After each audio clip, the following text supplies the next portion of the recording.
কোনো মেয়ে ঘোড়ায় চেপে বাতাসে চুল উড়িয়ে পথঘাট প্রান্তর পেরিয়ে তীরের বেগে ছুটে যাচ্ছে, এমন দৃশ্য সিনেমায় সম্ভব হলেও বাংলাদেশে গ্রাম শহরে প্রায় অকল্পনীয়।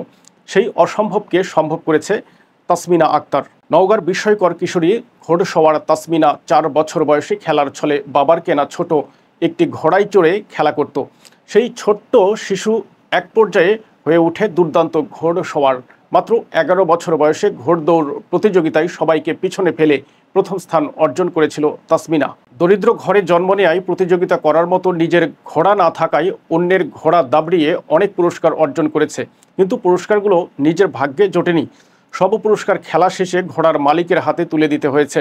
নিজে পুরস্কার না পেলে কি হবে, তারপরও দমে যায়নি। প্রতিযোগিতায় প্রথম হওয়াটাই ছিল তার নেশা। মাত্র 15 বছর বয়সে তাসমিনা দেশের বিভিন্ন অঞ্চলে ঘোড়দৌড়ে অংশ নিয়ে হর্স গার্ল খ্যাতি অর্জন করেছে। বিভিন্ন গণমাধ্যম ও ভার্চুয়ালি সে বেশ আলোড়ন সৃষ্টি করেছে। গ্রামের দরিদ্র ঘরে জন্ম নেয়া এই কিশোরী হাজার ঘোড়সওয়ারকে পিছনে ফেলে শ্রেষ্ঠ পুরস্কার অর্জন করায় তার উপর নির্মিত হয় সিনেমা।